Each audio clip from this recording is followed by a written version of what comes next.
Hey, what's going on, guys? Archer Remark here, back with another Star Wars action figure review. And I got a new figure from the vintage collection, and that is this guy, the Dr. Evazan. And it's actually interesting that I'm showing you this guy. My last review was on an older figure, the Ahsoka Tano, and in that I'm like, well, I ran out of new figures. And of course, a couple days later, I managed to get a haul which included this figure and 3 others. So if you saw that haul video, you know what I'm talking about. So the older figures are gonna take a back seat again. We will show you the card back. Really nice. Again, you have the classic New Hope Star Wars logo with the Luke and Leia, which I love. And you have the character name, Dr. Evazan, Cantina Patron. Little screen image from the film right before he gets, right as he's confronting Luke Skywalker.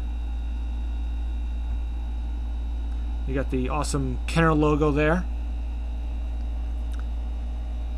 And we'll turn it around. You had the vintage collection description, again the same as all the other vintage collection figures. So I'll give you a moment you can pause the video there if you want to read it. Try and keep my hand steady. We got up top the vintage collection logo, again the character name. This is VC57, a slightly sort of zoomed out different screenshot from A New Hope. As you can see,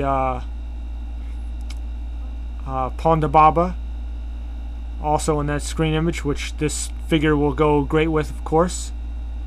Very cool. Again, just as he's confronting Luke and Obi-Wan's about to intervene there, and well, we know what happens there. Other figures in the wave, we have Kithaba, which I'll be reviewing next.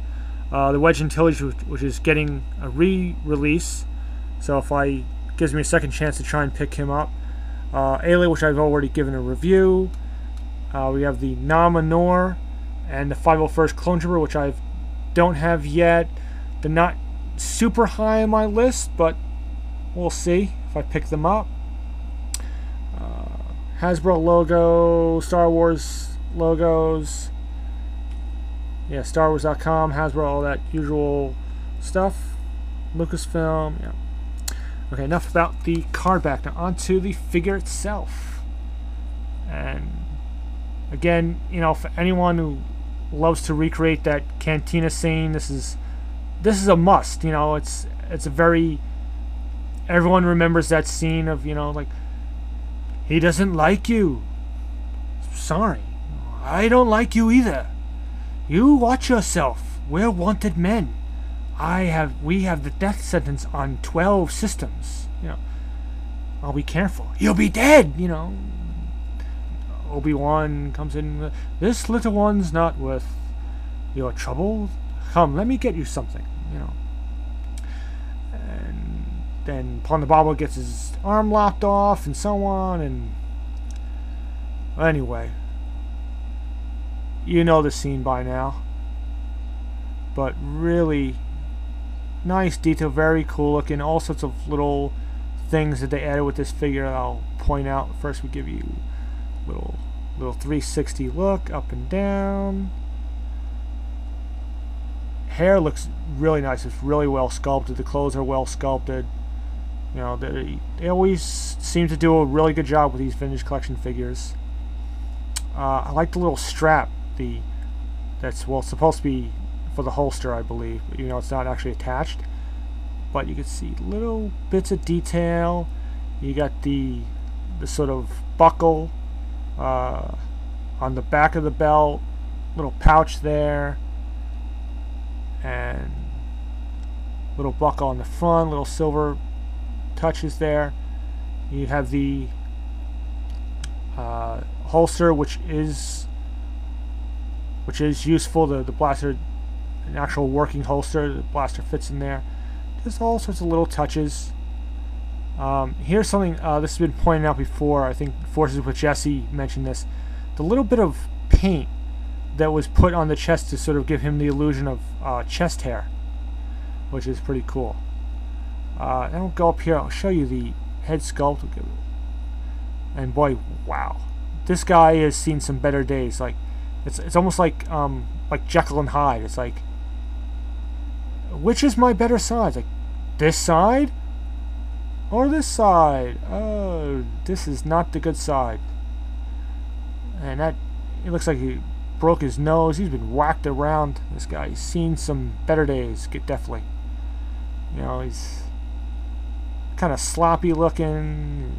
You know, he's not too concerned with his appearance, this guy.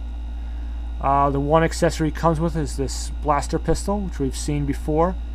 I believe the TIE pilots, and I've seen this gun. Is not too much detail. It's just all black, but you know, it's a blaster pistol. Works for what we need it for. Very nice. Again, it can be slotted in the working holster. Okay, now on to articulation. Ball and jointed neck, ball and shoulders, ball and elbows, swivel wrists, swivel waist, swivel hips, ball and knees, ball and ankles. So fine articulation, nothing, you know, it doesn't like stand, there's nothing, there's no double hinged knees or ball jointed hips or anything like that, but it doesn't need it. You know, this guy, he's going to stand there, he's going to be in the background, except for that one scene. You know, it's fine articulation. It's a great figure. You know, especially if you like to collect the Cantina patrons, like I think a lot of us do. It seems like anything from the Cantina or like the Jabba's Palace or Jabba's Skiff always seems to be popular because people love putting in those background characters. You know, we all have the Lukes and Hans and Chewbacca's and so on, but it's the background characters that can really fill out a display. So really nice. Hope you enjoyed this video review. Zoom out there as usual. Comment, rate, subscribe.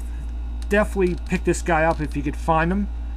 You know, again, I got lucky with that recent comic shop trip. Okay. Yeah, it's a great figure. Like I said, definitely pick him up. He's worth the money, especially if you're into the Cantina creatures. Until then, the doctor's out, and until my next review, may the Force be with you.